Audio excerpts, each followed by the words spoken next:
ನಮಸ್ತೆ ರೈತ ಮಿತ್ರರೇ. ವಿಶೇಷವಾಗಿ ಮಾವು ಬೆಳೀತಿರೋ ರೈತರುಗಳಲ್ಲಿ ಅನೇಕ ಪ್ರಶ್ನೆಗಳಿದೆ. ಯಾಕೆ ನಮ್ಮ ತೋಟದಲ್ಲಿ ಹೂಗಳು ಸರಿಯಾಗಿ ಬಿಡ್ತಾ ಇಲ್ಲ, ಯೂನಿಫಾರ್ಮಾಗಿ ಬಿಡ್ತಾ ಇಲ್ಲ, ಒಂದು ಮರದಲ್ಲಿ ಹೂವು ಆಗಿರುತ್ತೆ, ಇನ್ನೊಂದು ಮರದಲ್ಲಿ ಆಗಿರಲ್ಲ. ಈ ವರ್ಷ ಹೂ ಚೆನ್ನಾಗಾಗುತ್ತೆ, ಇನ್ನೊಂದು ವರ್ಷದಲ್ಲಿ ಹೂ ಚೆನ್ನಾಗಾಗಲ್ಲ.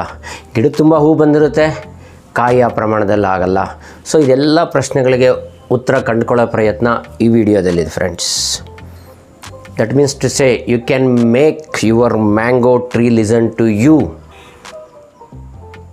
So you have a lot of questions on bearing habit of mangoes. I will try to give some important insight into this. Okay, before that, my introduction. I am A. Venugopal, MSc agent. I have 28 years of field experience. So ಸ್ನೇಹಿತರೆ, ಅನೇಕರಿಗೆ ಗೊತ್ತಿದೆ. ಹೊಸದಾಗಿ ನೋಡ್ತಾ ಇರೋರಿಗೆ ನನ್ನ ಪರಿಚಯ A Venugopal, MSc AG, 28 ವರ್ಷಗಳ field ಅನುಭವ ಇದೆ.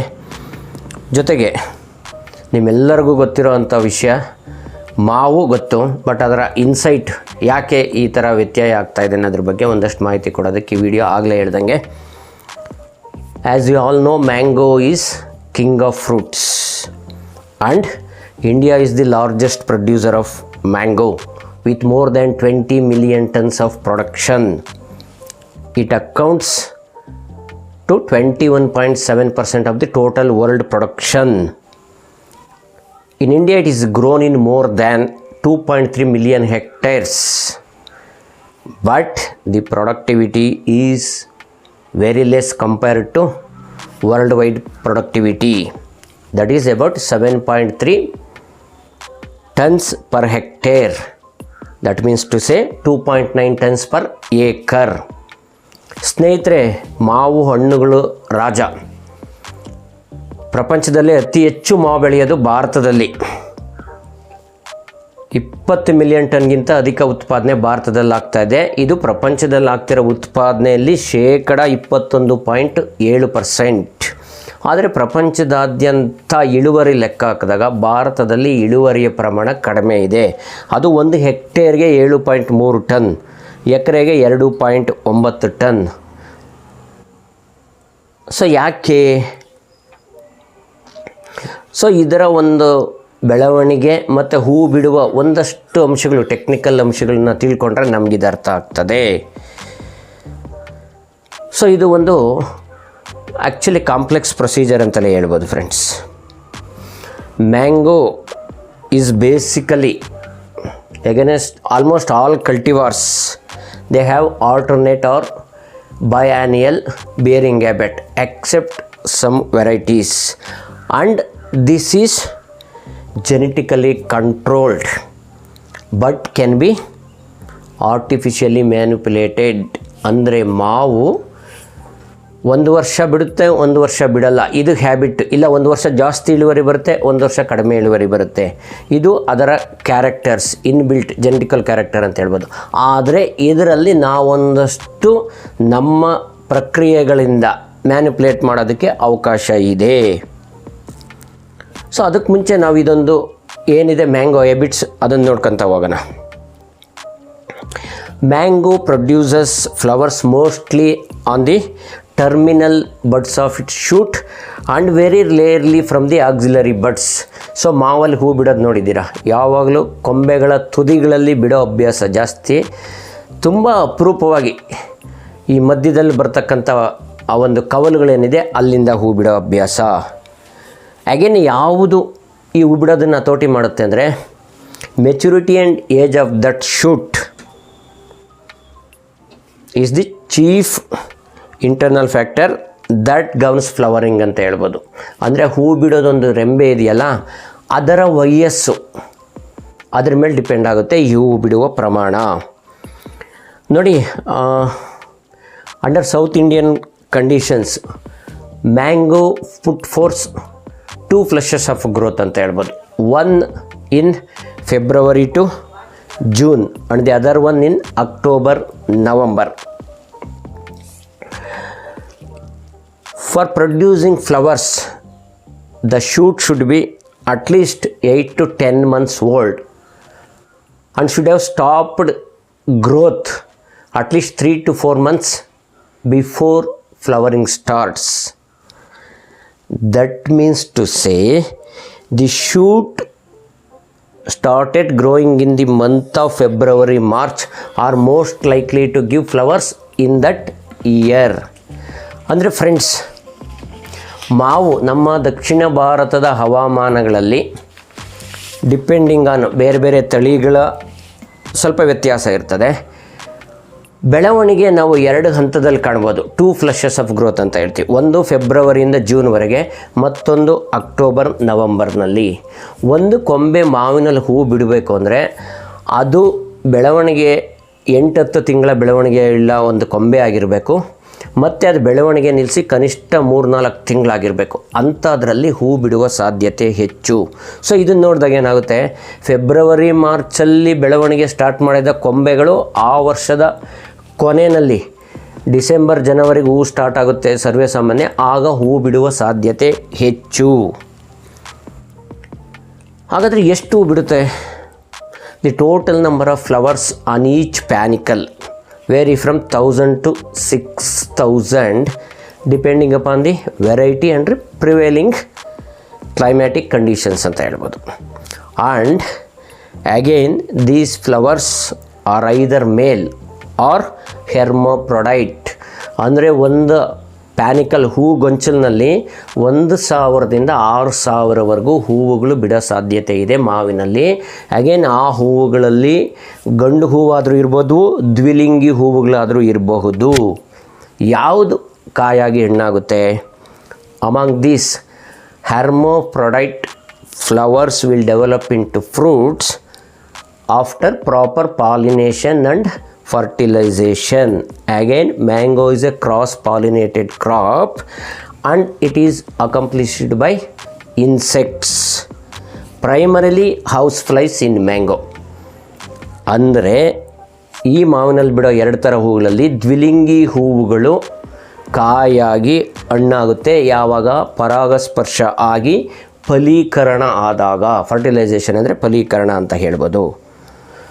ಜೊತೆಗೆ ಮಾವಿನಲ್ಲಿ ನಡೆಯೋದು ಅಡ್ಡ ಪರಾಗಸ್ಪರ್ಶ. ಒಂದು ಹೂವಿನ ಆಂಥರು ಇನ್ನೊಂದು ಹೂವಿನ ಇದು ಏನು ಬರುತ್ತೆ ಪೋಲನ್ಸು, ಇದು ಆಗಬೇಕಾಗಿರ್ತಕ್ಕಂಥದ್ದು ಕ್ರಾಸ್ ಪಾಲಿನೇಷನ್ ಹೇಳ್ತೀವಿ. ಅದು ಡೀಟೇಲ್ಸ್ ಬೇಡ ಟೆಕ್ನಿಕಲಿ.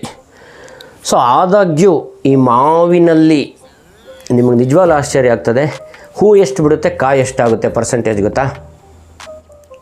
ಇಟ್ ಈಸ್ ಹಾರ್ಡ್ಲಿ 0.1% ಅಂತ ಹೇಳ್ಬೋದು. Only about 0.1% of the perfect flowers reach maturity. Again, many external and internal factors are responsible for this. Which are all the external factors? They are insects like mango hoppers, mealybugs, diseases like powdery mildew and anthracnose, and again these are all controllable. Other external factors like weather conditions which are beyond our control. Major internal factors governing flowering are deficiency of the nutrients, again which can be controlled. Other major internal factor is degeneration of the embryo in the initial stages of its development, again which cannot be controlled, and it happens if the flowers are self pollinated. ಅಂದರೆ ಸ್ನೇಹಿತರೆ, ಮಾವಿನಲ್ಲಿ ಹೆಚ್ಚಿನ ಪ್ರಮಾಣದಲ್ಲಿ ಈ ರೀತಿ ಹೂವು ಉದುರಿ ಕಡಿಮೆ ಪ್ರಮಾಣದಲ್ಲಿ ಹೂವು ಕಾಯಾಗೋದಕ್ಕೆ ಅನೇಕ ಕಾರಣಗಳಿದೆ. ಕೆಲವು ಬಾಹ್ಯ, ಕೆಲವು ಆಂತರಿಕ. ಬಾಹ್ಯ ಕಾರಣಗಳಲ್ಲಿ ಬಹುಮುಖ್ಯವಾದದ್ದು ಯಾವುದು? ಕೀಟಗಳು, ಜಿಗಿ ಹುಳು ಅಂತ ಹೇಳ್ಬೋದು, ಆಮೇಲೆ ಮೀಲಿ ಬಗ್ಸ್ ಅಂತ ಹೇಳ್ಬೋದು. ಜೊತೆಗೆ ರೋಗಗಳಾದ ಬೂದಿ ರೋಗ ಮತ್ತು ಆಂಥ್ರಾಕ್ನಸ್, ಚಿಬ್ಬು ರೋಗ ಅಂತ ಏನು ಹೇಳ್ತೀವಿ, ಇದು ಇರ್ಬೋದು. ಇವನ್ನ ನಾವು ಹತೋಟಿ ಮಾಡ್ಬೋದು. ಇನ್ನೊಂದು ಪ್ರಮುಖ ಬಾಹ್ಯ ಕಾರಣ ಅಂದರೆ ಹವಾಮಾನದಲ್ಲಾಗ್ತಕ್ಕಂಥ ವ್ಯತ್ಯಾಸಗಳು. ಇದು ನಾವು ಹತೋಟಿ ಮಾಡೋದಕ್ಕಾಗಲ್ಲ. ಆಂತರಿಕ ಕಾರಣಗಳು, ಒಂದು ಸಸ್ಯಗಳಿಗೆ ಬೇಕಾದಂಥ ನ್ಯೂಟ್ರಿಷನ್ ಸಿಗದೇ ಇರೋದು, ಅದನ್ನು ನಾವು ಸರಿಪಡಿಸ್ಬೋದು. ಇನ್ನೊಂದು ಬಹುಮುಖ್ಯವಾದ ಆಂತರಿಕ ಕಾರಣ ಅಂದರೆ ಬೆಳವಣಿಗೆಯ ಹಂತದಲ್ಲಿರ್ತಕ್ಕಂಥ ಭ್ರೂಣದ ಅವನತಿ ಅಂತ ಹೇಳ್ಬೋದು ಫ್ರೆಂಡ್ಸ್. ಇದರ ಹತೋಟಿ ಸಾಧ್ಯವಿಲ್ಲ. ನೋಡಿ, ಇಷ್ಟೆಲ್ಲ ಸಮಸ್ಯೆಗಳಿರುವಾಗ ಇದು ಸರ್ವೇ ಸಾಮಾನ್ಯ ಅಂತ ನಮ್ಗೆ ಅರ್ಥ ಆಗ್ತಾ ಇದೆ. ಸೊ ಇದನ್ನು ವಿ ಕ್ಯಾನ್ ಮ್ಯಾನಿಪುಲೇಟ್, ನಾವು ಬದಲಾಯಿಸೋದಕ್ಕೆ ಸಾಧ್ಯತೆ ಇದೆ ಅಂತ ಹೇಳಿದೆ. ಅನೇಕ ಸಂಶೋಧನೆಗಳು ನಿರಂತರವಾಗಿ ನಡೀತಾ ಇದೆ, ಅನೇಕ ರಿಸರ್ಚ್ ಪೇಪರ್ಸ್ ಪಬ್ಲಿಷ್ ಮಾಡಿದ್ದಾರೆ. ಇವುಗಳ ಆಧಾರದ ಮೇಲೆ ಒಂದಷ್ಟು tips, some of the measures to improve flowering and to control alternate bearing. First and foremost, proper upkeep and maintenance of the orchard. ತೋಟದ ಕ್ಲೀನ್ಲಿನೆಸ್, ಶುದ್ಧತೆ ಮತ್ತು ನಿಯಮಿತವಾದ ನಿರ್ವಹಣೆ ಅಂತ ಹೇಳ್ಬೋದು. ಇದು ಸಮರ್ಪಕವಾಗಿರಬೇಕು. ನೋಡಿ, ಇಲ್ಲಿ ನಾನೊಂದು ತೋಟ ಈ ಸ್ಕ್ರೀನಲ್ಲಿ ತೋರಿಸ್ತೀನಿ ಹೇಗಿದೆ ಅಂತ ಹೇಳ್ಬಿಟ್ಟು. ಈ ಥರ ನಿರ್ವಹಣೆ ಮಾಡಿದರೆ ಖಂಡಿತ ಕಷ್ಟ ಸಾಧ್ಯ ಅಂತ ಹೇಳ್ಬೋದು. ಯಾವ್ಯಾವ ನಿರ್ವಹಣೆ ಮಾಡಬೇಕು? ರೆಗ್ಯುಲರ್ ಪ್ಲೋಯಿಂಗ್, ನಿರಂತರವಾಗಿ ಉಳುಮೆ ಮಾಡ್ತಕ್ಕಂಥದ್ದು. Manuring, again manuring, liberal manuring ಅಂತ ಹೇಳ್ತೀವಿ. ಪೋಷಕಾಂಶ ನಿರ್ವಹಣೆ, ಅದರಲ್ಲೂ ಸಾವಯವ ಮೂಲದ ಗೊಬ್ಬರಗಳು, ಅಗತ್ಯಕ್ಕೆ ತಕ್ಕಷ್ಟು ರಾಸಾಯನಿಕ ಗೊಬ್ಬರಗಳನ್ನ ನಿಯಮಿತವಾಗಿ ಪೂರೈಕೆ ಮಾಡಬೇಕು. ಆಮೇಲೆ ಫ್ರೂಟ್ ಸೆಟ್ಟಿಂಗ್ ಆದಮೇಲೆ ಇರ್ರಿಗೇಷನ್ ಆಫ್ಟರ್ ಫ್ರೂಟ್ ಸೆಟ್ಟಿಂಗ್. ಹೂವಿಂದ ಕಾಯಾಗಿ ಕಾಯಿಗಳು ಸ್ಟಾರ್ಟ್ ಆಗುತ್ತಲ್ಲ, ಆ ಹಂತದಲ್ಲಿ ನೀರು ಕೊಡಬೇಕಾಗಿರ್ತಕ್ಕಂಥದ್ದು. ಜೊತೆಗೆ control of insects and diseases, ಕೀಟಗಳು ಮತ್ತು ರೋಗಗಳ ನಿರ್ವಹಣೆ. ಇವೆಲ್ಲಕ್ಕಿಂತ ಇಂಪಾರ್ಟೆಂಟ್ ಕ್ಯಾನೋಪಿ ಮ್ಯಾನೇಜ್ಮೆಂಟ್. ಇದು ಬಹಳ ಗಮನಿಸಬೇಕಾದಂಥ ವಿಷಯ. ಮಧ್ಯದಲ್ಲಿ ಅಡ್ಡ ಕೊಂಬೆಗಳು ಬಂದಾಗ, ಕ್ಯಾನೋಪಿ ಸರಿಯಾಗಿ ಮ್ಯಾನೇಜ್ ಮಾಡದೇ ಇದ್ದಾಗ, ಬಿಸಿಲಿನ ಒಂದು ಬೆಳಕು ಅಥವಾ ಬಿಸಿಲಿನ ತಾಪಮಾನ ಎಲ್ಲ ಬ್ರಾಂಚಸ್ಗೂ ರೀಚ್ ಆಗಲ್ಲ, ಗಾಳಿ ಆಡಲ್ಲ, ಆವಾಗ ಒಂದಷ್ಟು ಸಮಸ್ಯೆ ಆಗುತ್ತೆ ಹೂವುಗಳು ಉಳಿಸ್ಕೊಳ್ಳಿಕ್ಕೆ. ಇದು ಗಮನಿಸಬೇಕಾದಂಥದ್ದು. ಎರಡನೇದು, ಒಂದು CN ರೇಷಿಯೋ ಏನಿದೆ, ಕಾರ್ಬನ್ ನೈಟ್ರೋಜನ್ ರೇಷಿಯೋನ, ಅದನ್ನು ನಾವು ಮ್ಯಾನಿಪುಲೇಟ್ ಮಾಡಿ we can induce flowering through nitrogen manipulation ಅಂತ ಹೇಳ್ಬೋದು. ಅಗೇನ್ ಇದು ಡೀಟೇಲ್ಸ್ ಬೇಡ, ದೊಡ್ಡದು ವಿಡಿಯೋ ಆಗೋಗ್ಬಿಡ್ತದೆ. Use of chemicals like potassium nitrate to induce flowering as it results in ethylene synthesis ಅಂತ ಹೇಳ್ಬೋದು. ಅಂದರೆ ಪೊಟ್ಯಾಷಿಯಮ್ ನೈಟ್ರೇಟನ್ನು ನಾವು ಸ್ಪ್ರೇ ಮಾಡೋದ್ರ ಮುಖಾಂತರ ಫ್ಲವರ್ನ ಇಂಡ್ಯೂಸ್ ಮಾಡ್ಬೋದು, ಜಾಸ್ತಿ ಮಾಡ್ಬೋದು. Again growth inhibitors, use of growth inhibitors like paclobutrazol. ಇದು ಮಾರ್ಕೆಟಲ್ಲಿ ಕಲ್ಟಾರ್ ಅಂತ ಸಿಂಜೆಂಟಾ ಕಂಪ್ನೀಸ್ ಸಿಗುತ್ತೆ. Again there are some limitations. ರಾಸಾಯನಿಕಗಳ ಮೊರೆ ಹೋದಾಗ ಅದು ದೀರ್ಘಕಾಲದಲ್ಲಿ ಒಂದಷ್ಟು ದುಷ್ಪರಿಣಾಮಗಳಿಗೆ ಉಂಟಾಗೋ ಕಾರಣ ಇರ್ತದೆ. ಹಾಗಾಗಿ ಇದರ ಹೊರತಾಗಿ ನೋಡಬೇಕಾಗಿರೋದು ಇನ್ನೊಂದು ಮುಖ್ಯವಾದದ್ದು ಡಿಬ್ಲಾಸಮಿಂಗ್ ಅಂತ ಕರಿತೀವಿ. ಅಂದರೆ removing some inflorescence in the on year as soon as they emerge. These blossomed shoots put forth vegetative growth in the spring and autumn and will flower in the next half year. ಅಂದರೆ ಮಾವು ಒಂದು ಸಾರಿ ಹೆಚ್ಚು, ಒಂದು ಸಾರಿ ಕಡಿಮೆ ಹೂ ಬಿಡುತ್ತೆ ಅಂತ ಹೇಳಿದ್ರಲ್ಲ, ಹೆಚ್ಚು ಹೂ ಬಿಡೋ ಒಂದು ವರ್ಷದಲ್ಲಿ ಹೂ ಬಿಟ್ಟ ತಕ್ಷಣ ಕೆಲವೊಂದು ಅತಿ ಯಥೇಚ್ಛ ಹೂ ಬಿಡೋದ್ರಿಂದ, ಹೂಗೊಂಚಲುಗಳನ್ನು ತೆಗೆದುಹಾಕೋದ್ರಿಂದ ಆ ಒಂದು ಶೂಟು ಬೆಳವಣಿಗೆ ಆಗುತ್ತೆ. ಮುಂದಿನ ವರ್ಷದಲ್ಲಿ ಅದರಿಂದ ಹೂ ಪಡೆಯೋದಕ್ಕೆ ಸಾಧ್ಯತೆ ಇರ್ತದೆ. ಇದೊಂದು. ಇನ್ನೊಂದು ಬಹಳ ಮುಖ್ಯವಾದದ್ದು ನಾನು ಇವತ್ತು ಹೇಳಬೇಕು ಅಂತ ಹೊರಟಿದ್ದು, ಸ್ಮಡ್ಜಿಂಗ್ ಅಂತ ಒಂದು ಪ್ರೋಸೆಸ್ ಇದೆ. 1920ನೇ ಇಸ್ವಿಯಿಂದಲೂ ಪ್ರಾರಂಭದಲ್ಲಿರ್ತಕ್ಕಂಥದ್ದು. ಫಿಲಿಪೈನ್ಸ್ ದೇಶದಲ್ಲಿ ಹೆಚ್ಚು ಪ್ರಚಲಿತವಾಗಿರ್ತಕ್ಕಂಥದ್ದು. ನಾನು ವಿಡಿಯೋ ಮಾಡೋದಕ್ಕೆ ಮೇಯ್ನ್ ಕಾರಣವೇ ಇದು.